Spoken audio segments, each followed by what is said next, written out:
I'm Mayor Mark Northrup. This is the Hudsonville City Commission regular session dated May 14th, 2024. Would everybody please stand for the Pledge of Allegiance?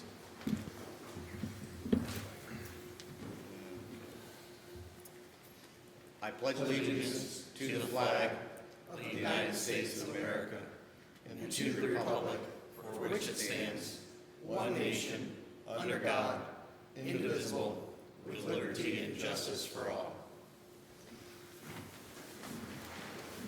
Would the clerk call the roll, please? Commissioner Bolheis? Here. Branson?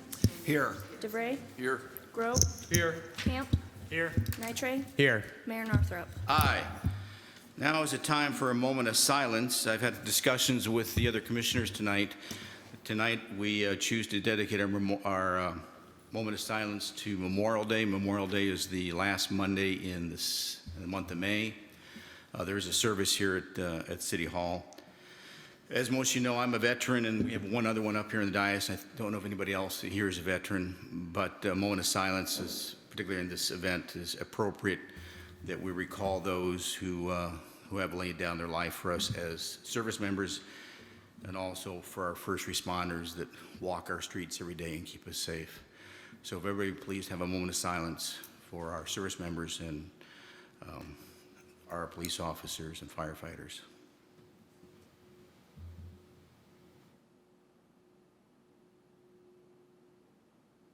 Thank you.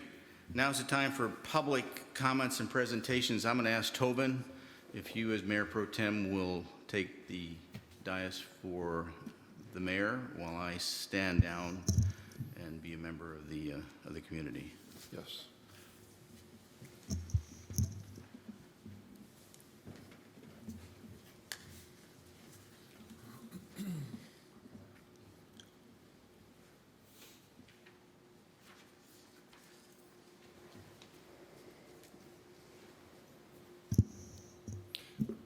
Would any of the public care to make a comment?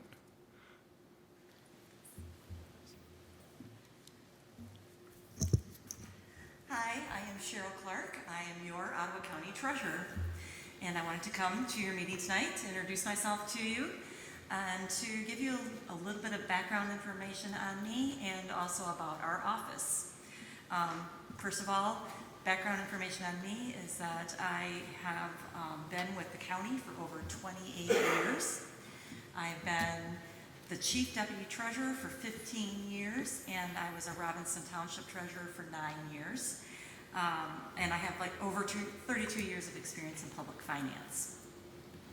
I was appointed to the position of Ottawa County Treasurer in December, and I took office in January. Now I'd like to ask a survey. How many of you know what the Ottawa County Treasurer's Office actually does? I'm finding that a lot of people really don't. I'm glad you do. I like to say, remember the 3 Ds. Dollars, dogs, delinquencies. So dollars, we are responsible for all of the revenue that the county brings in. We have to make sure that it balances, that it's received into the correct account, and that all of the departments have posted properly. We also are in charge of investing all of the county's dollars. We have over $200 million portfolio that we invest. And I'm pretty proud that we have been getting pretty good interest rate on that money. And I like to say that because the more money we can make in interest, the more services that we can provide as a county to our residents. Dogs. Dog licenses are sold by our office. Also, some of the cities, townships, participate in selling some of those licenses, along with the veterinarians and the Harbor Humane Society. We sell 1- and 3-year licenses. We also sell kennel licenses for those who are interested in having a kennel for boarding and breeding, and they have to go through approval processes before we can sell them the license. Collector of delinquent taxes. So that's one of our main responsibilities. I like to see our role as not collecting the delinquent taxes, but helping taxpayers get their taxes paid and paid on time so that they do not go into forfeiture or foreclosure. And I don't know how much time I have left, but I would like to tell a little story. One of something that happened this year after I became treasurer, we had to foreclose on the end of April, but that date fell on a weekend. So we changed it to the end of Monday. I'm sorry, March 31st is when we foreclosed. We changed it to the end of April 1st. And I went around to all of the houses that had delinquent taxes owing and were looking at possibly being foreclosed on. So I personally visited them, and when they were home, I would speak with the homeowners. And one homeowner, I was pulling into his driveway, and I was on a Saturday, and he saw that I had Ottawa County Treasurer on the side of my car, and he was actually starting to get into his car as I was pulling in. He came running to my car and he said, I know I owe taxes, but I just had a really hard year, and told me a story about his financial difficulties and everything. And I said, well, it's a good thing that you're home and that I'm here, because I'm here to help you. And I gave him a packet of information of agencies that can help him get his taxes paid. I also said there's another form in there that he can fill out, and if he brought it in by 5 o'clock on Monday, I promised I will sign it and give him a 1-year extension to get his taxes paid. And he did. He brought it in on that Monday, and he told my staff that after I left, he actually sat down and started crying because he was so relieved that he actually had an extra year to get those taxes paid, and he had a list of agencies that he could call and ask for help. So that's one of the reasons why I love my job. I love helping people. I've been in public service ever since I graduated from college. So it's my passion. It's what I love to do. I love Ottawa County, and I love its residents. I was a township treasurer, so I understand what it's like to be at the local level, and I would like to offer any assistance I can to you. I gave you my business card. If you have any questions, you may call me. And also, I gave you the annual report that I presented to our Ottawa County Board of Commissioners. And if you have any questions on that, please feel free to call me. Thank you, Cheryl. Thank Appreciate it. Wish you the best in the election. Thank you. Mark Northrup, Hudsonville, 5803 Elm Avenue. Most of you know me. I stand here not so much tonight as your mayor, but as a resident and a candidate for the 5th District of Ottawa County Commission. Most of you know that I struggled with this decision for a long time, and I did not come to it lightly, knowing how privileged I've been to have been your mayor these several years and to have served with you through some really wonderful times and events. And it's been a unique privilege, and it is not something that I easily want to leave. However, we all recognize that there is greater needs in the community for maybe by using my leadership in a different capacity at the county. And as I said, I didn't come to that lightly, and it represents a tremendous commitment. A day does not go by where I am not stunned by the failure of leadership at the county, as most of you, if not all of you, share that conviction and that observation. The one that probably hurts us the most is the lost credibility of our county and their leadership, as evidenced by financial improprieties, loss of professional staff, and the loss of confidence that the community has had in one of the finest county governments in the state. But I don't want to focus necessarily on all the negative. I want to focus on the future and the positive aspects. We need to have financial discipline. We need to have processes we respect. We need to have professionals that we can rely on and trust. And as you all know, there are 3 things that drive us in terms of economic development. We need housing, we need transportation systems, and we need what, Dave? Childcare. Those 3, more than anything else, the county needs to take leadership on, not to mention the health department, law enforcement, water resource management. But I think those are pretty secure right now. But going forward, we need to really focus on the economic development in the community. The real race is in the primary, which is August 6th. If you vote, you may vote by absentee voting. I think it's going to be over half this year. If you want me to speak more to you in person or with people in your community, certainly let me know. But I certainly would appreciate and be honored to have your vote in the primary and in the general election in November. Thank you very much. Thank you, Mark. Marcia Mansory is on the agenda. Is she here at all? No, okay. I don't see it. All right. Mark, you assume the role? I got it. Thanks, All right. Tobin. First item on the agenda is consent items.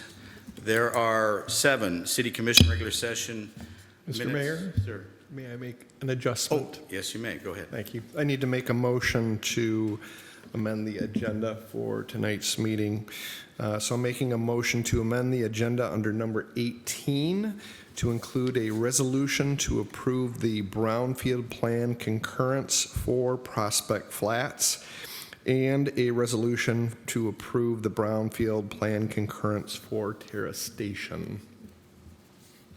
So it's called concurrence is what Correct. needs to be added to it. Okay. Counselor, you concur with that? Yep, and so we can also, this coincides with this change, remove the pass-through agreements and just approve these 2 resolutions that Jack just described. Yep. So we just need a second and then a vote to amend the agenda. A second motion. So moved and supported. Are there any questions on the amendment to the agenda? Do I require a voice vote or? Doesn't matter. Doesn't That's matter. fine. If Jill wants to do one, that'd be great. We need to vote. Let's do roll call. It's real clean then. All right. Commissioner Grout, Yes. Branson, Yes. Bullheis, Yes. DeVray, Yes. Camp, Yes. Nitre, Yes. Mayor Northrup. Yes, item 18 has been amended as made by a Commissioner to have the words concurrence added to both those. Amendment passes. Moving on to the consent agenda items now, unless there's more discussion. First item is City Commission regular session dated April 9th, City Commission work session dated April 23rd, Planning regular session minutes dated April 17th, Planning Commission special session minutes dated May 1st, Library Advisory Board meeting minutes dated April 18th, Downtown Development Authority meeting minutes dated May 1st, and the Ad Hoc Alcohol Board meeting dated May 10th. You may note that there were 2 planning commissions this month as determined for need to expedite some items coming before the City Commission tonight. So that's why there are actually 2 planning commissions in the month of April. There'll be none in May. Is that correct? That is correct. Sarah's shaking her head. Any questions before I ask for an approval? I have a question. Under the DDA meeting minutes, there's a mistake on number 1, call to order. It says Koning called the meeting to order, but he was Yeah, not you were- there. yeah, it I was your chaired the meeting, right, meeting, so yeah. I don't know if that is done here, if that's done when Well, we... just make the amendment. I think the DDA. At the DDA? Okay, all right. We'll have to make the. We'll make it at the adjustment next DDA meeting. Yep. You'll be there. I'll won't take you? care of it. Okay, I'll take care of it. With that one exception, to approve those minutes, which we'll strike, is that correct, clerk? Huh? Do we need to strike those minutes, or we just keep them in there? Keep them in. Keep them in? Okay, They're just draft minutes. okay. Anything else on the minutes for consent agenda items? Is there a motion to approve? So moved. Support. Moved and supported. All those in favor say aye. Aye. All those opposed say no. Consent agenda items carry. Moving on to new business, public safety, April public statistical reports. First up is the chief. Good evening, Steve. Good evening. And how's your new office, or the old office? Well, you're going to stay in that office. That's Sergeant's. I'm planning on staying unless you can tell me something different. Yes, the new one that being constructed is for the sergeant, so. Well, you can see each other between the 2 offices now, huh? So So for the month of April, we had another busy month. We ran 66 calls for service. So that brings our total for the month to 229. So about 50 ahead of last year. If you remember, last year was a record year at about 650. So we're setting a good pace this year. So a lot of calls. We are busy. One of the items I did put in the report this month was a little bit about the Ottawa County Hazmat and Tech Rescue team. That's something that doesn't get a lot of notice, but it's a resource, it's a tool that we can use, and it is funded by all the jurisdiction municipalities. We pay somewhere right around $700-800 per year towards that. The county picks up 50% of the expense, and we pick up a shared cost. With that, we have a team that's fully trained, fully equipped. It's a resource that we have used in the past. Many departments do use them, and it's a way for us to not have to purchase all that equipment ourselves. So it's a shared ownership, shared response. So big benefit for us. So we just had a meeting here back in April. They do an annual meeting, so that's why I included it in the report. I did include their budget as well, just something interesting for you to see. Other than that, April was a busy month going to conventions. I had the inspectors convention and then also the instructors convention down in Indianapolis. So a lot of traveling and a lot of information. So, any questions? Anything for the chief? Thank you, Steve. Have a good evening. Sergeant, good evening. He's actually really excited to be neighbors with me. We were also busy, 216 calls last month, 127 traffic contacts, so they're making lots of traffic stops, so that's what we want. I did attach a map. That map is traffic crashes, if you were confused by that at all. So that's for the month of April. You'll note that there were not any in the restriping locations. I will tell you that that has changed since, but we'll talk about that next month. A couple things that changed. We did change some cycling on the lights, if you weren't aware of that. The flash pattern has started at 9 o'clock at 32nd and Berry, just because traffic volume is down and there's no need to sit at a light for such a long time. And we also added some time onto the green for 32nd. That all happened this week. We've been kind of looking at it, and it seems to be improving. Just give another 10 seconds for traffic to get through. So it's not backing up quite as much as it used to. Also, last week I had the opportunity to go to the library. I put on a class for fraud in the elderly, and it was probably 30 or 40 people that had attended. It was fantastic. I was shocked at how little they know about the fraud stuff, so it was really good to get out there and talk to them. Other than that, we got the speed trailer out. We just brought it back in for the first time to let it recharge. We had it on 36 between Oak and Hillcrest. Had about 18,000 cars in 9 days go through 36th Avenue. So traffic is still way up, so that's kind of where we're at. Any questions at all?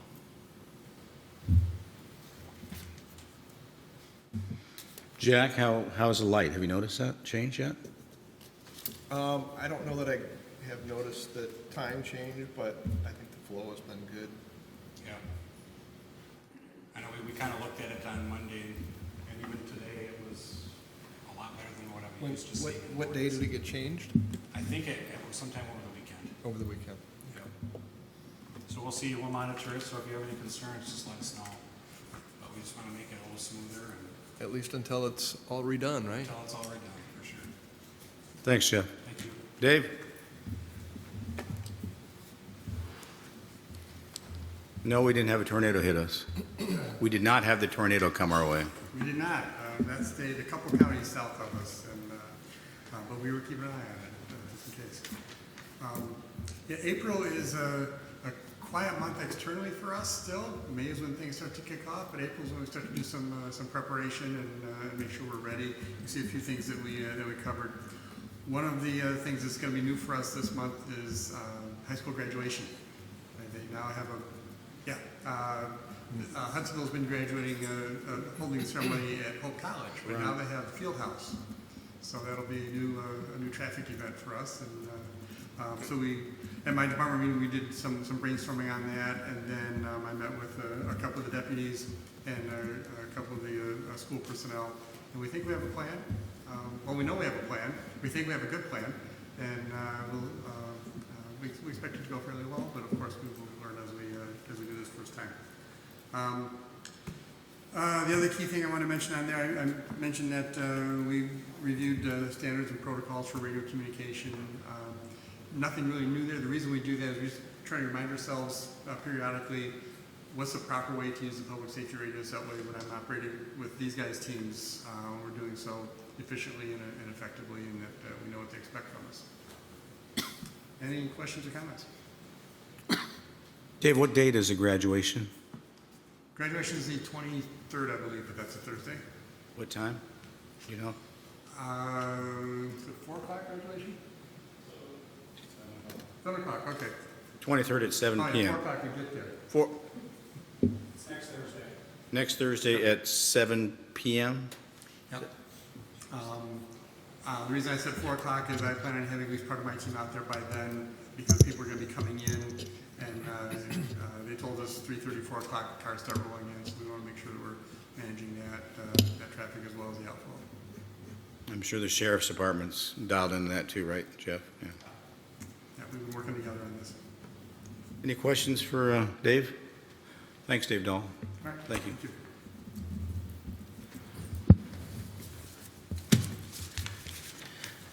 Moving on to the treasurer's monthly report. You're up. All right, good evening, everyone.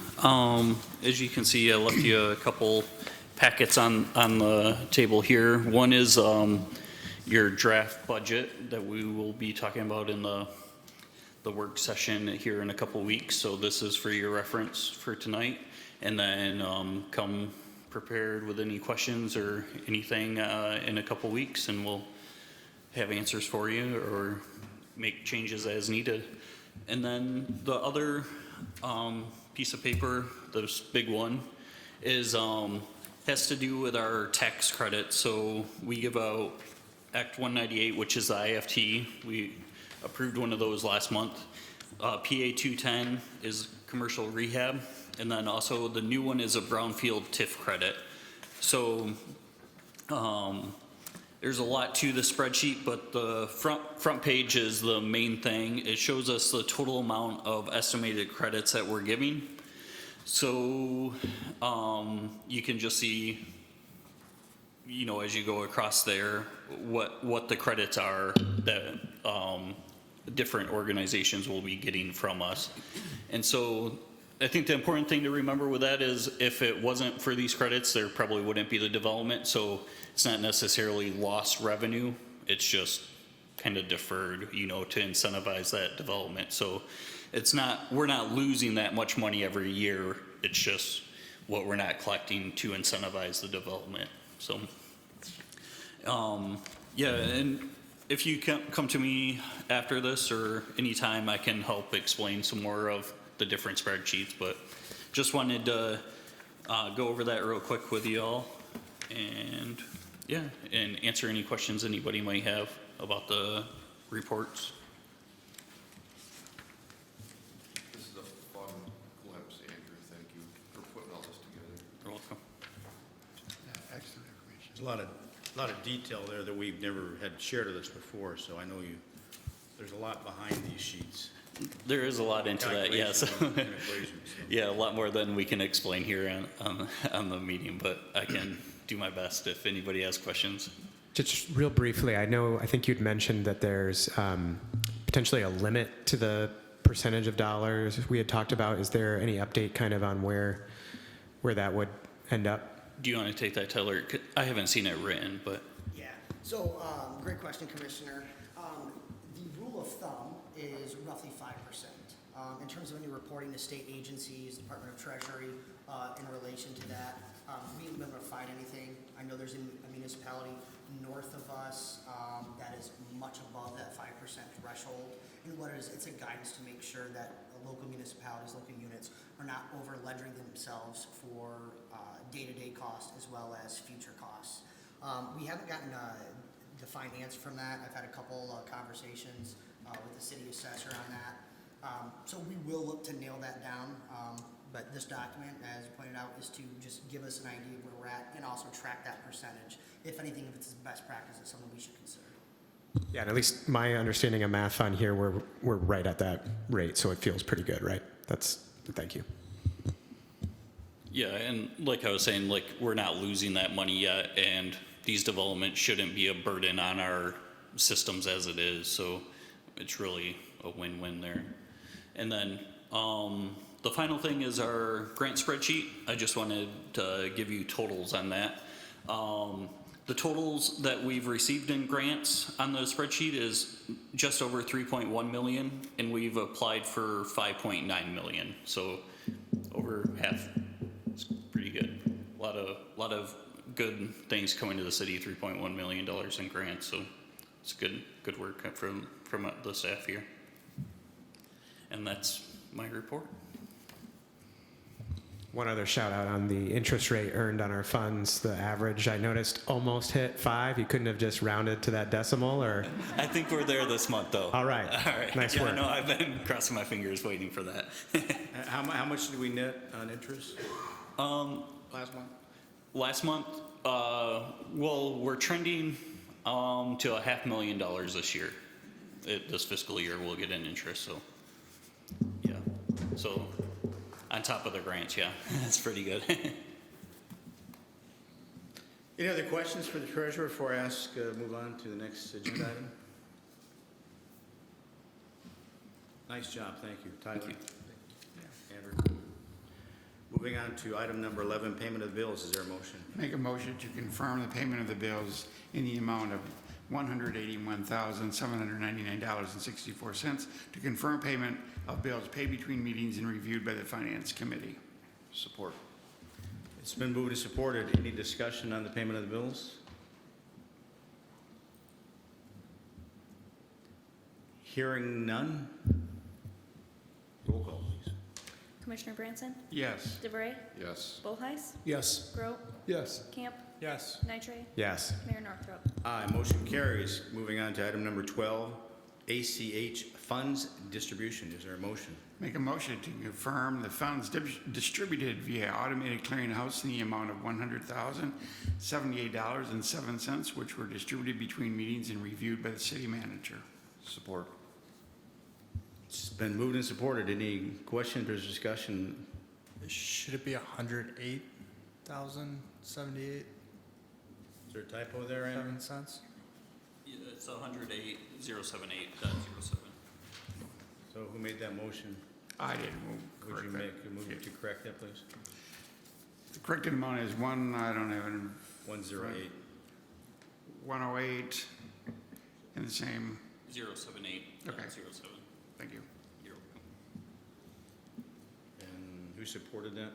I did. It's been moved and supported as amended. Roll call, please. Commissioner Branson? Yes. DeVray? Yes. Bullheis? Yes. Grote? Yes. Camp? Yes. Nitre? Yes. Mayor Northrop? Yes, motion carries. Thanks for that catch. Moving on to Department of Public Works, item number 13, resolution to commit local match for grant applications. Is there a motion?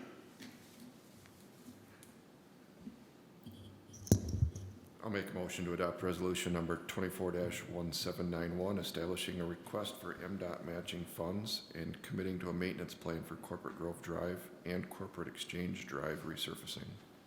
Second that. It's been moved and supported. Can we pull that up on the screen, please? The memo?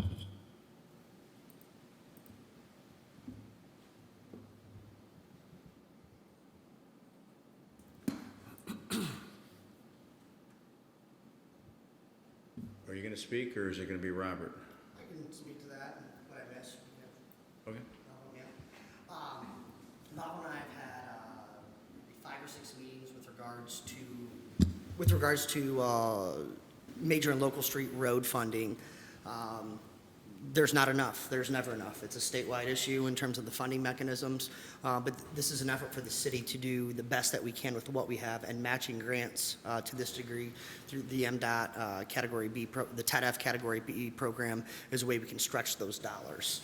The grant program likes to see simultaneous projects being taken place at once. Traditionally, what these look like are water work, sewer work, storm work, or potentially development or other work, period. Unfortunately in this case, the city commission and previous leadership has done a great job maintaining our infrastructure under the roads. So we can't justify replacing good equipment that's underground.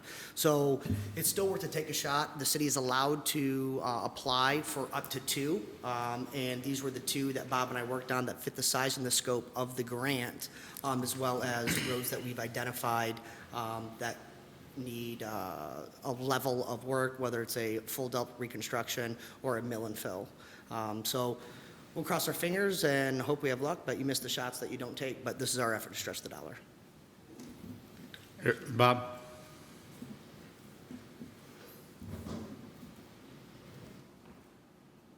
I mean, you and I have had to sit through some meetings with Royal Technology concerning Corporate Grove over the years. Yes, we've been in contact with them for a few years now, to include Roger Victory's office, trying to get creative to find some ways to pay for the paving down there. Just because of the scope of the grant, I see on there, we tried to encompass all of Corporate Grove and Corporate Exchange. It's all the same road, same age, and, just for the sake of economies and being optimistic with the grant dollars, I think we should grab both those at the same time if we have the ability.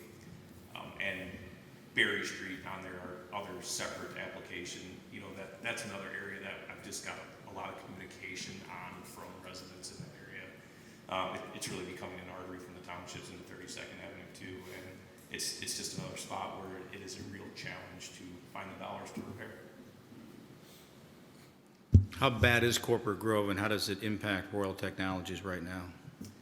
There's a lot of traffic that goes up and down that road. Granted, it's business traffic, it's commercial traffic, it's employee traffic, but I can't cite the vehicle counts, but they're high down there. It was just before my tenure, but they did do kind of a preventative maintenance treatment down there. It was a Cape seal. What we're seeing happening down there is that the very surface, the top quarter of an inch, basically is a fiberglass mat, some resin, and some sealer, is staying rigid, but the road beneath it is kind of crumbling. So when it does pothole, you get deep potholes, small deep potholes with sharp edges. So we spend a lot of time down there with the patch buggy, and it happens right directly in the wheel track too. It's a wide road, so there's room. It's generally not a hazard, but it holds up good, particularly in the wintertime. We're lucky it was a mild winter this year, so it hasn't been horrible, but it would be great if we could grab some of this money and do that fix right down there. I know Jeremy's just dying. Well, I guess I'm just curious with the heavy truck traffic that road sees, is it just a standard thickness, or like what's out there right now, is it suitable for truck traffic, and what's getting put back will be? It's a 3-inch surface right now. The plan is to put a 3-inch surface back. The problem, I would speculate, is just that it's a 31-year-old road surface at this point right now. Generally speaking, the treatment that it gets, if we could hope to get another 30 years, because I didn't mention it in the memo, but the grant application is actually going to be for a full depth mill and resurface. So we'll take out all the pavement right down to the base, regrade the base, and put back 2 new 1.5-inch lifts of pavement. Hoping for another 30 years. Any other questions for Bob or Tyler on this? I applaud both of you and your dogged efforts to seek the money and to work on something that we know needs the help. Royal Technologies is a good employer and neighbor of ours, and we need to do our best to support them. And they feel like they haven't always gotten what they deserve, and I can't argue with them to a certain degree. We just don't have the money. When will we find out? We usually find out sometime in Q3 or early Q4 with regards to these fall. The award, mid-September. So we would do this next June, probably? Yeah, so this very likely would be funding that we would request request in fiscal 25-26. The dollars would technically be available October 1 of this year, but, you know, we could request this fund in our local budget and plan this project for fall of 26 if we wanted to, depending on how things shake out. Any other questions for Tyler or Bob? Very well, there's a motion on the floor. Roll call, please. Commissioner DeVray, Yes. Grote, Yes. Bullheis, Yes. Branson, Yes. Camp, Yes. Nitre, Yes. Mayor Northrop. Aye, motion carries. Moving on to the second motion. Make a motion to adopt resolution number 24-1792, establishing a request for MDOT matching funds and committing to a maintenance plan for Berry Street resurfacing. Support. It's been moved and supported. Bob, it's the same time frame on this one, I would assume then? Same kind of work. Any questions for Bob or Tyler on this from the commission? I have one question. Let's say worst case, we don't get this grant. Do we have a plan B, plan of attack? Because these are roads that do need to be addressed regardless. Yeah, one thing that we'll discuss at the May 28th budget workshop is the condition of our road funding and kind of what our strategy is to address various roads. We have a couple projects that we can add on, that we're potentially will add on late in quarter 3 and quarter 4, depending on what the cash flow is. But that's a discussion we'll have you guys is in terms of the prioritization. These aren't the only roads in town that need work. Where we're struggling the most is in the local road fund as compared to the local street fund, excuse me, as compared to the major street road fund. But to be direct, to answer your question, the plan B is allocating resources based on priorities, which Bob and I will give our professional opinions and then lean on you guys to make a decision. Okay, thanks. Any other questions? Hearing none, we need a roll call. Commissioner Grote, Yes. DeVray, Yes. Bullheis, Yes. Branson, Yes. Camp, Yes. Nitre, Yes. Mayor Northrop. Aye. Moving on to item 14, Buttermilk Creek Restroom Bid Award. Is there a motion? Make a motion to award Butter Creek restroom and parking lot construction per the attached bid tabulation to McGraw Construction in the amount of $330,470. Support. It's been moved and supported. Bob, do you want to speak to this? Sorry, shouldn't have sat down. Yeah, this is one I think this group has talked about a lot. We originally applied for this MDNR grant in 2021, I think it was. At the time, the construction estimate was $300,000, so we were awarded it's a 50-50 match, so we were awarded $150,000. I think it's pretty reasonable. I don't know if you guys seen that bid spread, but our low bidder was $330,000, so just a touch, call it 10% over the 2021 estimate.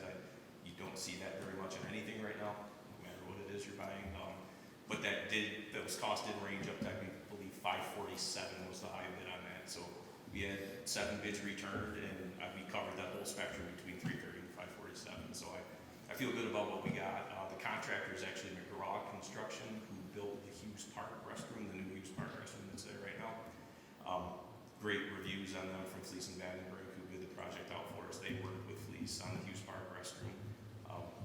I don't have any reservations about this. I think it's going to be a great project, and I'm happy to see it get moving. I'd like to see that park get opened officially, parking areas, facilities.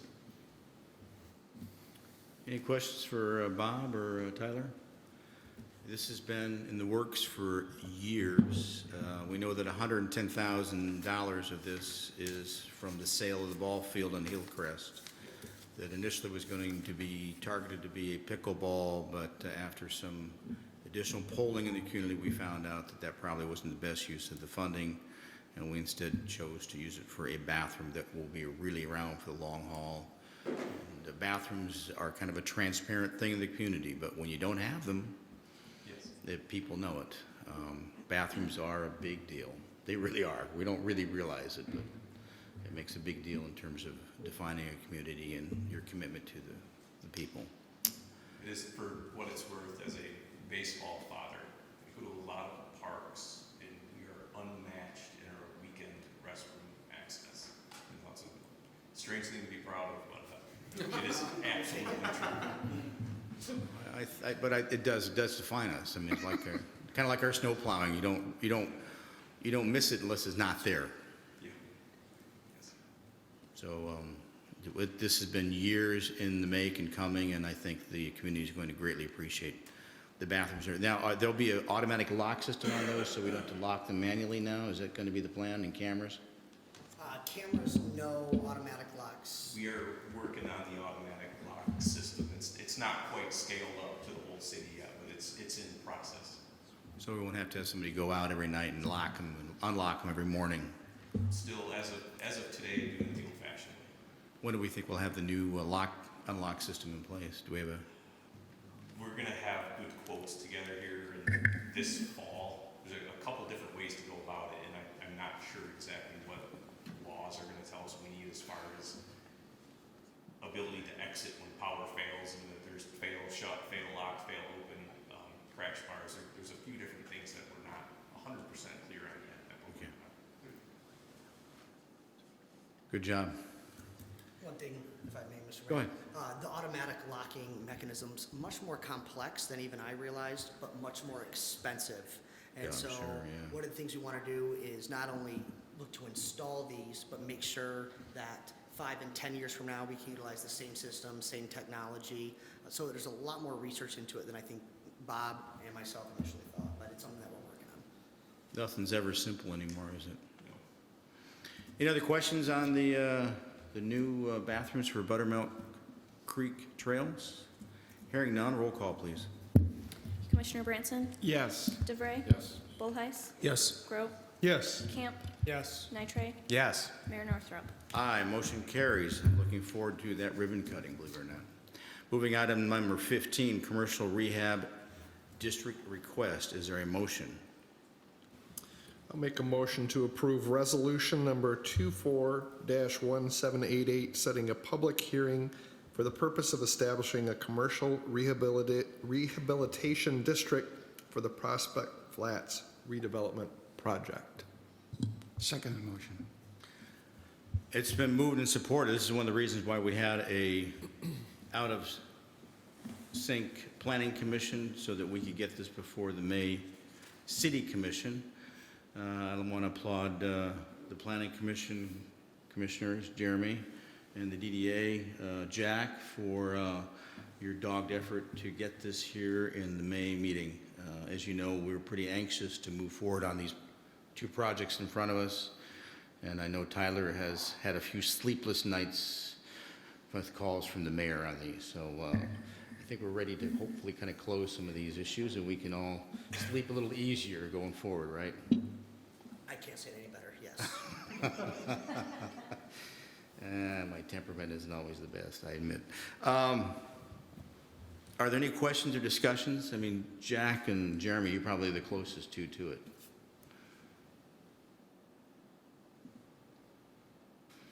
Between the DDA and the Planning Commission, we're satisfied. I think we've discussed this ad nauseum over the past year, and I think we're really ready to move forward, have these public hearings, and look to a ribbon cutting sooner rather than later.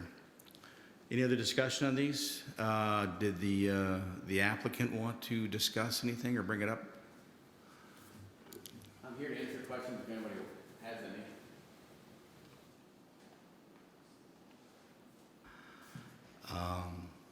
Tyler, you got anything? I have nothing other than, Trevor, you've been great to work with. Thank you. I think when you initially came to City Hall to pitch the idea of the development of this property, it was late fall last year, and looking at the steps that we've taken, consistent progress. So kudos to you and your team being very timely and working with the Planning Commission. I know that's not an easy process, but it's an important process. And once again, congratulations on your approval at the May 1st Planning Commission meeting. Thank you very much. Appreciate that. Thank you, Commissioner. Yeah, I just want to echo, I know you stood before the Planning Commissions a couple times, and you get worked over pretty good, but for the right reason. It wasn't personal. I have friends in other communities where they have a lot of problems with planning commissions and not being focused on doing right, but just rubber stamping stuff. Yep, no. And they pay the price down the road. So I think out of that evolution, we have a much better project and development for the city, and we really look forward to the additional housing in the community, which will be, what is it, 48? 41 units. 41 units. Yep. And it certainly will dress up 32nd a lot, and Prospect. Those two streets really need some dressing up to enhance the city. So we really see that as a crucial part of developing our whole downtown and some of our residential aspects. Yeah, no, it definitely turned out better with the planning commission input, so thank you all for your help with that, Tyler, Jeremy, Mayor Mark, appreciate that. Very well, there's a motion on the floor. Any other discussion? Roll call, please. Commissioner Grote, Yes. Branson, Yes. Bullheis, Yes. DeVray, Yes. Camp, Yes. Nitre, Yes. Mayor Northrop. Aye. Moving on to item number 16, House of Thunder. I love saying that. House of Thunder liquor license application. Is there a motion? Make a motion to approve resolution number 24-1789, approving and recommending the issuance of a Class C redevelopment liquor license for House of Thunder. Support. It's been moved and supported. Dana, you got to step up here. You're not going to be able to sit there and just snicker, okay? The applicant is in front of us. He met with us, was it last week? Friday? Yeah, Friday. We had a lengthy meeting. Had a chance to really meet Dana and go through his paperwork. Anybody have any specific questions for Dana while he's standing here? He came to the DDA meeting as well and went through everything very thoroughly, and That was an exciting meeting, too. yeah, the consensus from the DDA is just one of excitement and I would say really thankfulness for the investment that you guys have put into the building and the business and working really hard to take something that's been there for a long, long time and bringing it to a better place. So we're really thankful for that. I think you said that you're the only bowling alley in the state of Michigan that doesn't serve beer? That does not serve. And serving beer and playing and bowling is kind of Americana's apple pie. And I think that your new business plan, embracing legal alcohol sales in the establishment, will actually enhance your business opportunity and the number of people that will frequent your establishment. And we applaud. Huh? That's the hope. Well, I don't think there's any hope involved. This is a bowling community. There's a history of bowling in the community. I don't anticipate problems with additional alcohol being served in the city because I'd rather have it served here where it's controlled than have it served in Granville and have people drive back into the city. This is just a safer, better way to have beer served in the city. It's my understanding the applicant will only serve initially in bottles and cans. There won't be mixing of alcohol initially anyway. And we've talked extensively about some of the training and the requirements. As you kind of imagine, the applicant has quite a bit of responsibilities with his legal liability and his insurance to make sure it's done right. So we're looking forward to that. As you know, I look forward to the summer when the doors open to the bowling alley and I can hear people roll strikes from my house. I'll make sure I keep them open. And it just brings me a great deal of joy knowing there's people in our city having fun and spending a little money and enjoying the establishment. We appreciate the investment you've made here, Dana. Are there any questions for the applicant here? Maybe the city commission, we could go over there and bowl one night once the liquor license is in place, and I'll buy the first round for the commission. The only thing I'd add, I got to be a part of that ad hoc meeting and just really appreciate all the know-how you brought to that application process and just the way you had a good grasp of all those details. Thank you. And I would add to that, you're expanding the capabilities of the lanes and the bowling experience and what you have to offer the community. So I applaud you for that. And Counselor, we're looking good here. All the T's are crossed and the I's are dotted, right? Yeah, excellent. It's an excellent, very thorough application. Yep. Very good. I'll call for the roll. Commissioner Branson, Yes. Nitre, Yes. Bullheis, Yes. DeVray, Yes. Grote, Yes. Camp, Yes. Mayor Northrop.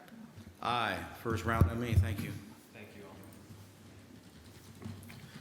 all. Moving on to item 17, City of Hudsonville Imagine 2030 Master Plan Future Land Use Map Amendment. Is there a motion? It's a long application.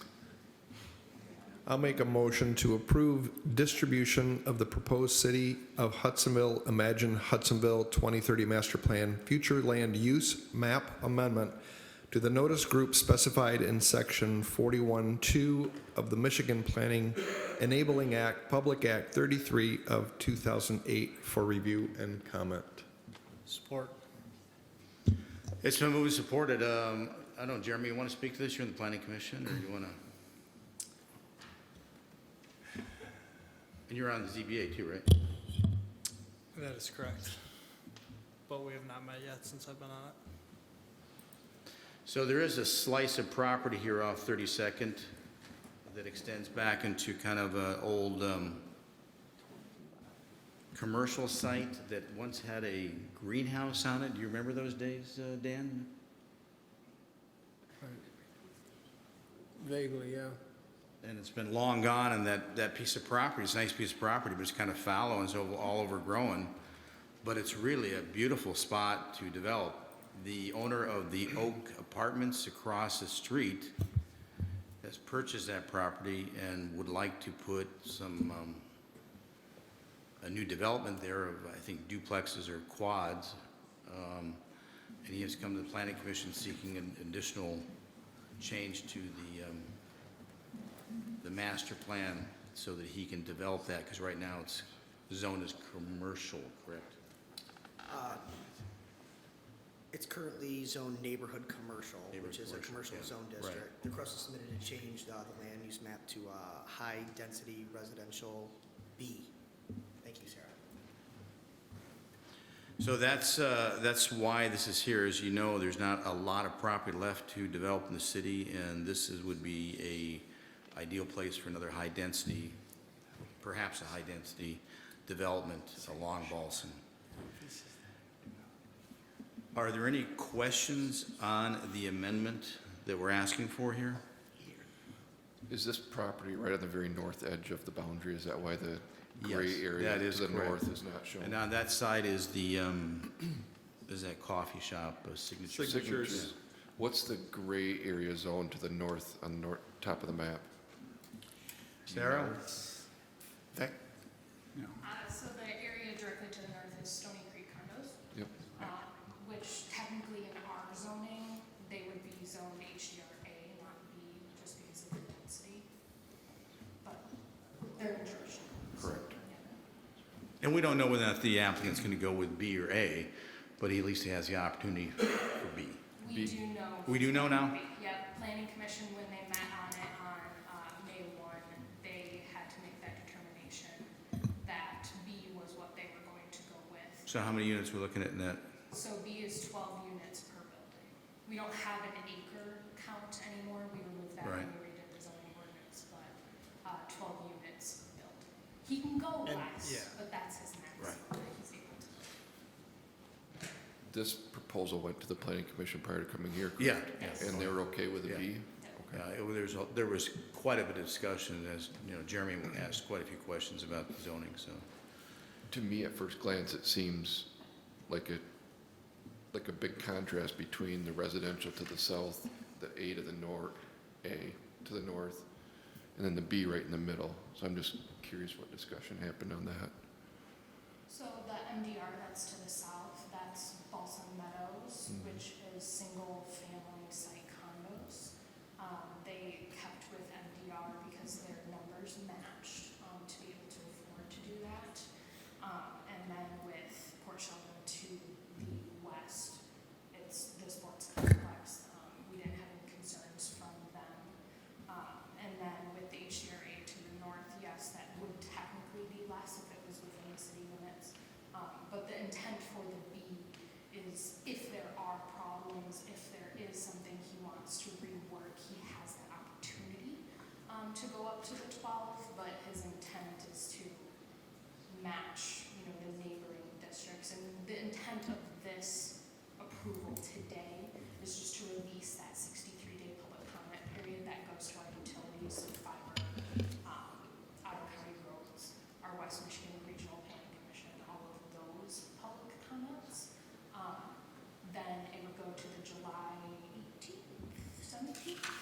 planning commission meeting, second.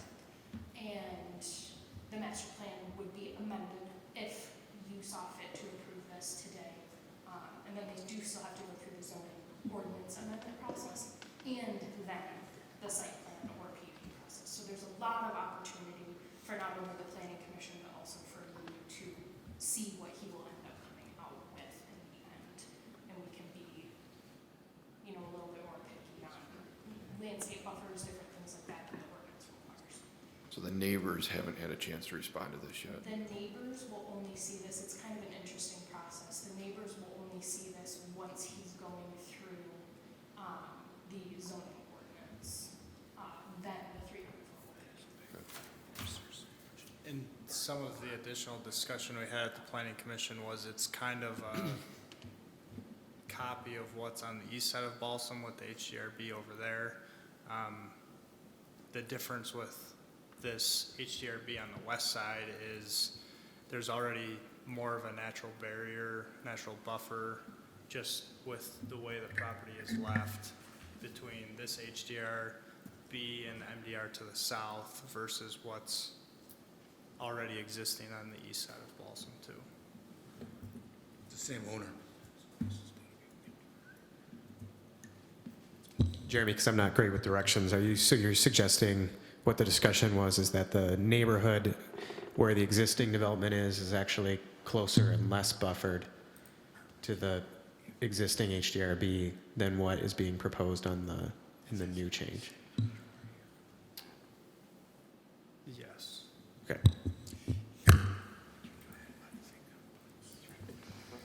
Any other questions or discussion? We'll call for the roll.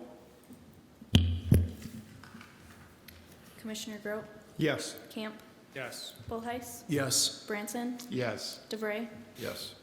Nitre, Yes. Mayor Northrop. Yes, I was kind of expecting a couple no's there, but I appreciate the continued support. There was a lot of discussion in Planning Commission on this. We have a very professional planning commission. I put a lot of trust in them too. So I'm sure at the end of all this, the finished result will be much to our satisfaction. But this gives the greatest amount of flexibility in terms of what the developer needs. Motion carries. Moving on to the Brownfield Plan Tax Increment Pass-Through Agreement, Concurrence Agreements. I noticed that Kurt is here, and I'm sure he's going to speak to us. Is there a motion on the first one, please? I'll make a motion to approve the Brownfield Plan Concurrence Agreement for Prospect Flats. Support. It's been moved and supported. I've sent a couple articles to the commission over the last week that were in I think the Sentinel. I don't know, did you see if you saw this, Kurt, or not? But the Sentinel actually ran an article about brownfield in Ottawa County. It was actually a nice little article that was quite a plug. I was looking for your name in the article. I didn't see it, though. Surprise, surprise. Unfortunately, I'm not. Huh? A lot of places, but not. You don't want your name in the public. Do you want to step up here and speak to this, please? Kurt's been a tremendous asset. He sits on the DDA with us, and he has tremendous amount of insight into brownfields. You work for Fishbeck, so it's in his natural wheelhouse because he already has the technical expertise, and he's brought quite a bit of intellect to the DDA, and we have leaned on him heavily over the last few years. So with that, I'll turn it over to you. Mayor, council people, council members, thank you for your time. Like I say, we got a lot on the agenda. We're here to talk brownfields. Like the mayor mentioned, I'm on the DDA, Ottawa County's Brownfield Authority, and I'm also a brownfield consultant too. So we're working with the Prospect Flats team on a great project here in Hudsonville. We have members of development here, team, if you guys have direct questions for them. The key with the brownfields now is Mishta has opened up the incentives for housing projects. There's a huge housing gap all throughout the state, and our county is no different.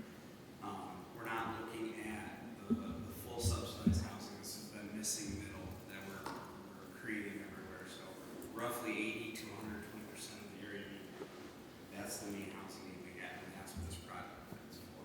So the project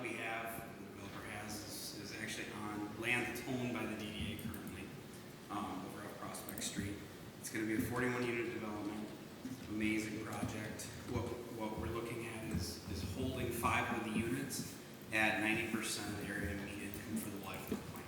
So that means that those units will be locked into in that range. So no matter how the market fluctuates, we're locked in there. And as everyone knows, building costs are up. Everything is up. So at this point, you can't build it for what you can actually rent it at. So part of what MISHTA determined was this gap is what is needed to help these projects move along. And that's what the developer is looking for today. Obviously, you guys saw the commercial rehab district is part of this. So this plan is multifaceted. It goes for a PA 210 tax abatement for 10 years, and then brownfield tagged on the back of that. And what the developer is looking for in this case is, I guess to get into it, the total investment of the project's around $8 million, and after talking with the assessor, is roughly a post-construction taxable value around $3.5 million. So it's quite a huge increase in the increment. And what we're asking for is that increment that's created. So nobody's losing taxes, like Andrew mentioned earlier. It's just a deferment of the increase. So for the life of the plan, the tax increment that's created will go back to the developer to reimburse eligible activities. So that's kind of the crux of what we're looking for here. And what we did is work with the development team to look at all the different eligible activities we have. And what we determined is that, excuse me, they have roughly $170,000 in demolition abatement costs. That's to tear down the Likens building and get the site ready for redevelopment. Roughly $325,000 in infrastructure improvements to make the housing development happen. $200,000 in site preparation, and then the other part, the bigger chunk, is around $1 million for the housing gap. So that's to hold the rent within that 90% of the AMI. For the area. So in the back of the plan is kind of how we came up with those numbers. And roughly what it comes out to is the plan is stretched out over 16 years for the developer and 1 year for the county to capture for the LDRF. So pending this council's approval, the plan would go to Ottawa County Brownfield Authority. They consider the plan, and that goes to Ottawa County Commissioners. And I think this plan is set to go in July. So this is kind of the first step. The DDA did review the plan, and very favorable, great questions, and they passed it forward here. This is your guys' chance to kind of weigh in on the project. Like I said, we have a development team here if you guys want to talk to them. We have another member of Fishback staff too, so I guess at this point, unless it's okay. I would just like to make a comment. So the brownfield TIF is very important to make this project work. I think the biggest number that sticks in my mind is we have 41 units that will range, the one bedrooms will range in rents from $1,500 to $1,600, and the two beds will be $1,750 to $1,900. For a 600 square foot, $1,500 a month payment rent for that apartment, $416 is property taxes if it is billed at the full 55 millage rate. So a $1,500 a month rent, 416 goes to property taxes. So this brownfield is helping make the numbers work where we are getting reimbursed for the taxes that we pay for the life of the plan. So it is very vital with today's construction costs and interest rate environment to make it work. So any other questions, I'd be happy to answer.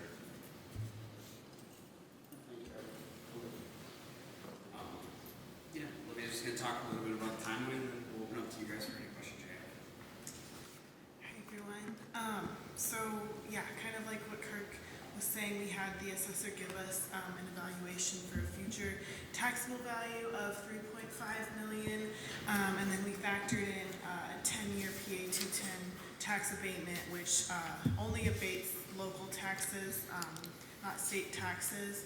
And so after we established those post-construction costs, we worked with the developer to determine the eligible activities total cost, which came out to a total of $1.9 million for reimbursement over the course of 16 years, which is 6 years past the abatement. And then we also added 1 full year of taxable capture of LBRF for the county. So yeah, that's kind of our timeline. So Kurt and maybe Tyler, do we anticipate any delays from the county? At this point, no, we don't. So this plan is going, the sequential order for this plan was DDA first, followed by City Commission, Ottawa County Board Commission, or excuse me, Ottawa County Brownfield Authority, then the Finance Committee, public hearing, and then the Board of Commissioners meeting. So that's gonna be in July. There's a plan that you guys will actually hear after this that will be going in front of the Board of Commissioners a month early. And that is still on track. They actually set the public hearing today for the other plan that's going through. So at this point, we don't see any delays. And we're confident. It's a great project. It's a housing need, and it'd be hard pressed to see issues with either of these two projects here that come in front of you. And the fact that Hudsonville has two projects right now in the infancy of this program is amazing. It just shows how much growth this community has. I've spoken to both the DDA and the Planning Commission that it's very important that as elected officials that the community understands this is not subsidized housing. This is not Section 8 housing. This is not welfare housing for the poor. This is housing for our working families and individuals in the community that have jobs but just can't find a place to live. And they end up living out in the hinterland and driving a beat-up car, and they can never make ends meet. Those of us that have been in manufacturing here, and I think most of us have at some point, saw a lot of our employees beat themselves up financially and in time living way out in the country and driving a beater just to get to work, and because they just couldn't find local housing. So this is a critical component to changing that, where people can live and work in the same place and still have a quality of life. These programs are so important if we're going to grow our economy and have a place where people want to live and be well employed and be happy, be part of the schools and the community. I applaud you in particular for your efforts over the last year on the DDA, and the Planning Commission too has had quite a bit of input here over the year. And I know Tyler, I won't call you anymore on this, I promise, okay? At least, maybe not. We're getting there. We're getting there. So we've, this represents hundreds of hours of effort by a lot of people to get to this point. So this is just not happenstance. This reflects a lot of professional commitment by a lot of people to get to this point tonight. And you standing there talking to us when we have this on the floor. Thank you. And the other thing we didn't mention too is, as a DDA member, one of the huge benefits of this plan is there's a property in between two sections that are owned by the DDA, and part of the agreement is that middle of the building will end up coming down and come back to the DDA portion of it. So it helps bridge the gap to help us redevelop another property in the future too. So It's a piece of distressed property that's just ugly. Now there is that, you said there's tanks in there underneath the yeah, the environmental is being worked on. There are a couple underground storage tanks. As the other component of what I do is environmental due diligence. So knowing that and working with the development team, it's a hurdle, but it's not insurmountable. Pretty standard. Good. Any questions? Discussion? Thank you. Thank you, guys. Jack, nice job. I just appreciate your expertise on the DDA. In my time on there, just having you there, it's like, if ever there was a person who was a perfect fit for the information that we need to get, I just appreciate it very much. Thank you. I'm happy to help, and it's great to see Hudsonville continue to grow. Having two projects at the same time is amazing. Next step would be the county. Yeah. Very good. Mr. Mayor, if I might add Go one ahead, thing. go So when we talk about 41 units of housing, this is cool housing. It's targeted at young families, young professionals, but it doesn't end there, but a very modern look. This is a place that people will want to live. And I appreciate the developer, keeping that in mind, that we're not building housing for the sake of housing. But I'll take what, Mr. Mayor, what you said. It's not Section 8, it's not subsidized housing, but it is housing that is desirable. And I think that is something that we need to continue to hit home. going to be building a place that people want to live. So kudos to you, Trevor, and thank you to the Planning Commission, the DDA, Kirk, you as well, on getting us to this point. It's been a good experience. Thanks, guys. You know, in the Elmwood Apartments, which is the big development on Balsam right now, that was delayed, and there was, that did churn through the courts with a lawsuit. There was a lot of public outcry that wasn't necessarily always pleasant. But here last week when I was walking the Elmwood Trail, I don't know if you heard this, I had a couple stop me that lived in the Elmwood condos and thank me for getting rid of the mounds of gravel and sand in the dirt piles and having the wherewithal and the forethought to put in very appropriate apartments that look very nice, and they're not cheap by any stretch to live in. So I'm sure that over the next year, there's gonna be some public comments that could be harsh, but our compass is gonna swing north, and we're gonna see it through. Much appreciated. Move for the same. Very good. Thank you very much. Roll call, please. Commissioner Grote, Yes. Nitre, Yes. Bullheis, Yes. Branson, Yes. DeVray, Yes. Camp, Yes. Mayor Northrup. Aye. Moving on to the second motion. Motion to approve the Brownfield Plan Concurrence Agreement for Terrace Station. Support. It's been moved and supported. Does the applicant choose to speak to us, please? Jared, right? Jared. Jared Balka here on behalf of the Terrace Station. Mayor, Commissioners, appreciate the opportunity tonight. Kurt kind of stole my thunder, no pun intended. But this is also another brownfield project utilizing the house that's it's proposing 141 units. The commitment is 25% of the units, which is about 35. Commitment for 14 years. And that range would be between 80 and 95% area median income. So just as a reference point, for a studio, that's around 1150. The rents for this project, and it's being developed by the Veneclassen team, they are aiming to meet that missing middle.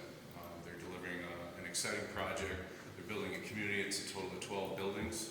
One of the buildings will have first floor retail of 4,600 square feet, and then apartments above, and it will be scattered amongst about 12 buildings at the site. This, for those of you who don't know, I'm sorry, I'm making assumptions that you do. This is the former co-op building. Trust me, we're very aware. So the total project investment is about $32 million. And just for also reference, the current taxable value is zero. So yes, the project is seeking a commercial rehab abatement as well as brownfield. But given that significant lift from this investment, we're projecting about a 13-year reimbursement with about a 2.5-year revolving fund captured from the county. The county does have the ability to go out a total of 5, but being respectful of wanting those tax dollars to come back to the community as quickly as possible, but also helping to fund the brownfield revolving fund and make other investments within the county, they agreed to limit that to a two full year. So this was kind of a test case project with this new program. We had a lot of discussion. There were a lot of questions, but it was a great initial work session with the county. We came back and then had some initial skeptics, but once we answered all the questions, had resounding support for the project. So it's an exciting one. The Veneclassen team apologizes they can't be here this evening, but they are very excited about it and excited to get going as quickly as possible. So we would ask that you support the request. It is a sizable one. It's necessary in order to fill the financing gap to make the numbers work. So your support is crucial, and happy to answer any questions at any time. So thank you for my time. I think this has been, what, 2 years in the making, at least? It feels like 20, but. I know. Careful. I won't call you tonight on this, okay? Any discussion from the commission? We all understand what this represents, and this is the one of the big pieces to our downtown. And we're very appreciative of the commitment by the developer to work with us, and it hasn't always been an easy journey, but the end result will show it that a lot of things went into place to get us to here. As I always say, if it was easy, everybody would be doing it. That'd be right, yeah. Any other discussion or questions? Roll call, please. Commissioner Grout, Yes. DeVray, Yes. Bullheis, Yes. Branson, Yes. Camp, Yes. Nitre, Yes. Mayor Northrup. Yes, moving on to item 19, Metro Act permit change of control. Is there a motion? Motion to approve the 123.net Metro Act permit transfer of control from 123.net Inc. to 123.net Holdings LLC pursuant to Section 11 of the Metro Act permit. Second. It's been moved and supported. I guess I don't really understand why the need for this. It's just a name change, is that? Yeah, it's common for holding companies of, in this case, various infrastructure to sell, change names, merge once the project's getting over. It's something that they're doing with municipalities in which they have equipment, pretty standard, in the business, but something that needs commission approval. Councilman? Yep, so it's a different corporate entity, and so it might seem like a technicality, but it is a different entity, so you need to approve transfer to the other entity. Any discussion from the commissioners? Hearing none, roll call, please. Commissioner Nitre, Yes. Camp, Yes. Bullheis, Yes. Branson, Yes. DeVray, Yes. Grout, Yes. Mayor Northrup. Aye, motion carries. Before I turn it over to the city manager for a final report, Tobin, you got anything? I have nothing additional. Dave? Just wanted to thank the commission for their support of parks in town. I came from a baseball game tonight at Hughes Park. The bathrooms are very important. I coach under 8, and so there's at least 2 bathroom breaks per game. So in addition to just the great way those fields are maintained, we're grateful for all those amenities, so thank you. Just very happy, excited, can't wait to see what the future holds for all the development that's going on in the city. Very appreciative of everyone that's choosing to make a difference here, and understand it's not always easy at times, but appreciate all the developers working with us. Counselor, again? Larry? I just want to express appreciation to Andrew and your team and to Tyler, and the documents that you continue to put together amaze me, and the numbers you show us and present to us. Thank you for all your efforts. Nothing. If I may, I'd like to tail off what you said about the developments not being Section 8, not being welfare housing. It's also, I believe, a shift in our society. The post-World War II, everybody wanted to own the 3-bedroom ranch and work at GM for 40 years and collect their golden watch. And a 5-acre lot. Correct. And today, the generation that we are in is getting married later, maybe having kids later. More people are staying single. But I think having housing that addresses that desire to have a space with a bar and a restaurant and a salon and different things close by is something that this type of housing really addresses. And it's not simply that, I mean, we need housing, right? But it also addresses something that I think is really missing in a lot of kind of rural America. So I'm very excited for the projects for Hudsonville. Yes, I am too. Enter.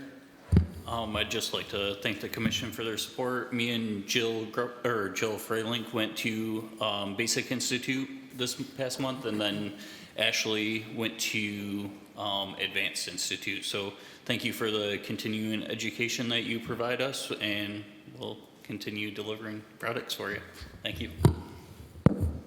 Jill, it's your moment to brag. Are you discussing work session? Work session, I have it in my manager's. it's in his report.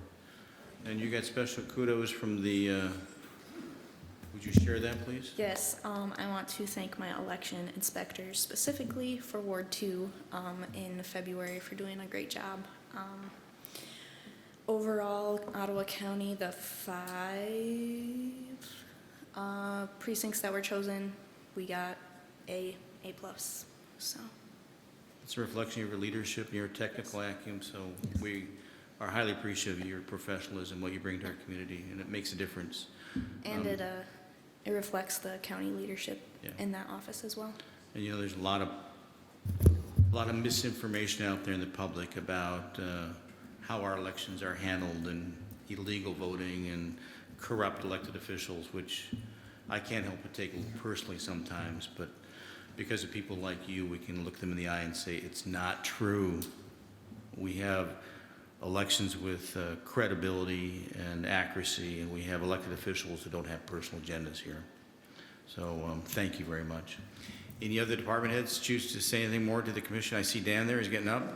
Huh? Yeah, just real quickly, thank you very much for your support on Terrace Station Prospect Flats. As you know, Planning Commission's put a lot of work into the details of making those quality projects that will be good for the community and enhance quality of life for people in the city. And also, I wanted to let you know that I listened in on the county board meeting today. They talked about the Terrace Station project. You know, Paul Sachs and Becky Hottinger from staff explained the project a little bit. And it was very encouraging to hear Commissioner Roger Belknap speak very strongly in support of this project, saying that it met the city's plan, and just talked about how it helps reduce the amount of urban sprawl that will take over farmland. So that was encouraging to hear that, you know, a very strong first meeting from the county board on the project. Thank you on that about Roger Belknap. He's a strong proponent of Hudsonville.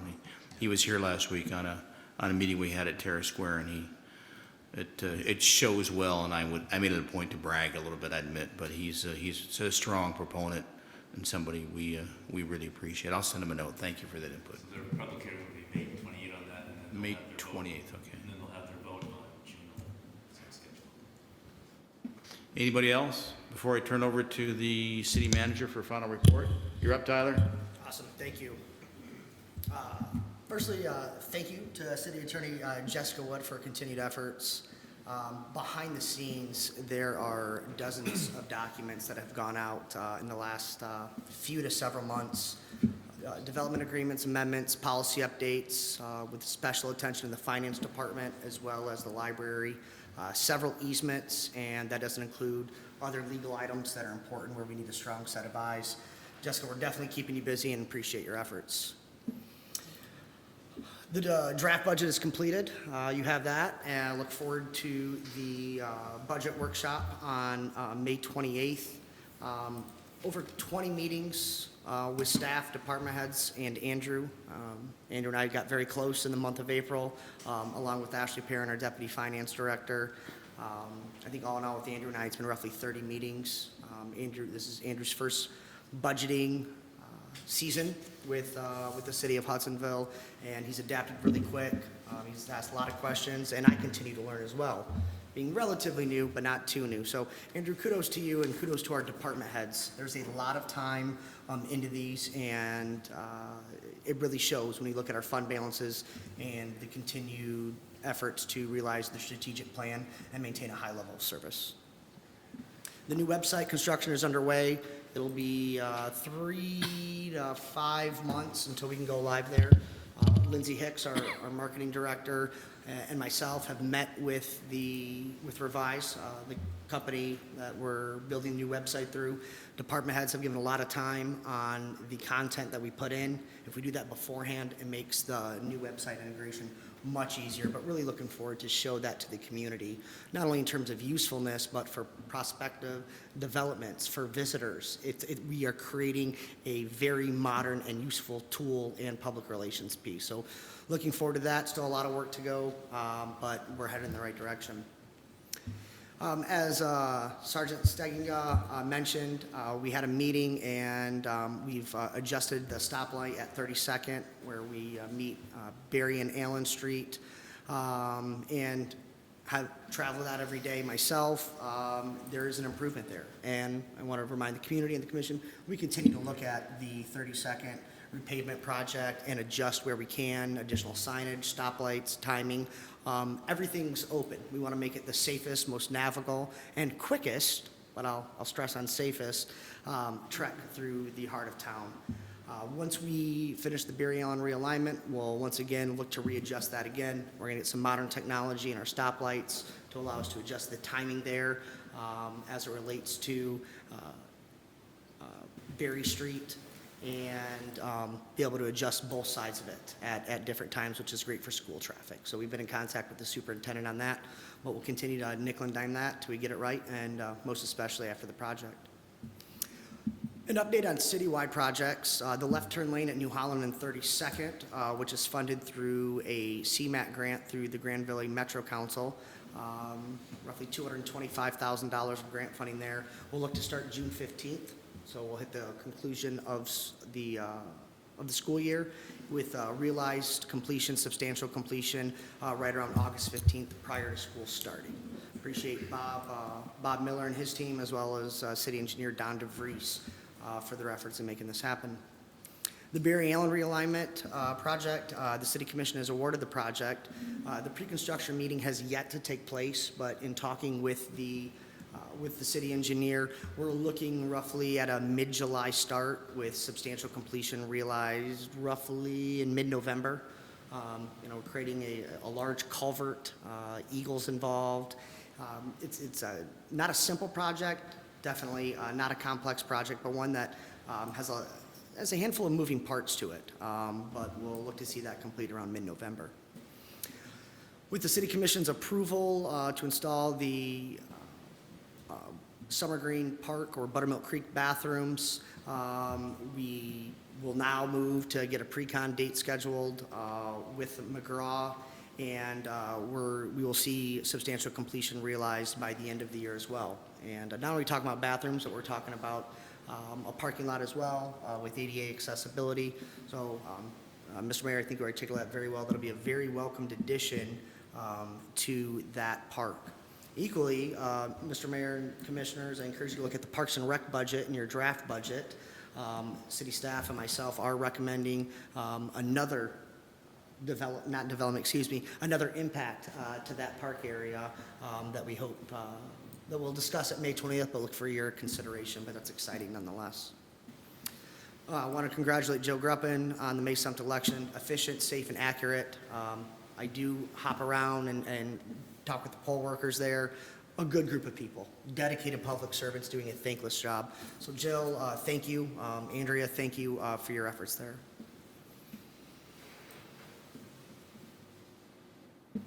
I met with the city engineer last week along with Bob Miller. We are working towards the establishment of a parking lot on DDA property that was purchased last year at 5410 School Ave. I also met with a planner of The Rapid, who's also on the West Michigan Express Steering Committee. That is a potential bus stop location that we may visit in future use. But the parking lots, I'm hoping to be designed in a way where if a bus stop were needed there, wanted there, desired there, approved by the City Commission, that we're building it in a way where we can easily install that bus stop looking towards the future. If it doesn't come to realization, that's okay, but we're going to design it in a way for that to be a potential stop. Equally, with the site plan approval of Terra Station, the northern part of the 4,700 square foot commercial multi-use building on School Ave is adjacent and just south of the McAlpine Chiropractic building where aforementioned parking lot will be. We're considering pitching to the City Commission and the DDA an activated alleyway, which Edison lighting, picnic tables that would pair well with the bus stop, but offer almost like a very light maintenance pocket park of sorts. It's an activated alley, really cool concept. So now that the Planning Commission has approved the site plan, we'll be working with the city engineer and the DDA on that, where they've already approved $180,000 for that. Parking is a need. We hear you, community. We're listening, and we're looking to bring more parking opportunities to the city. And my hope is to have that completed by the end of the year. Still a lot of work to go, but that is my intention. As we wrap up here, Sarah Steffens has done a great job of assembling a large amount of historical documents with regards to the strategic plan in the Village Green. Appreciate Dan's leadership in the department as well. An internal overview and strategy meeting will take place with me next week. Upon that, I'll be meeting with the department heads on various elements of the Village Green and put forth an aggressive strategy as stated in the strategic plan to really provide some substantial next steps towards that.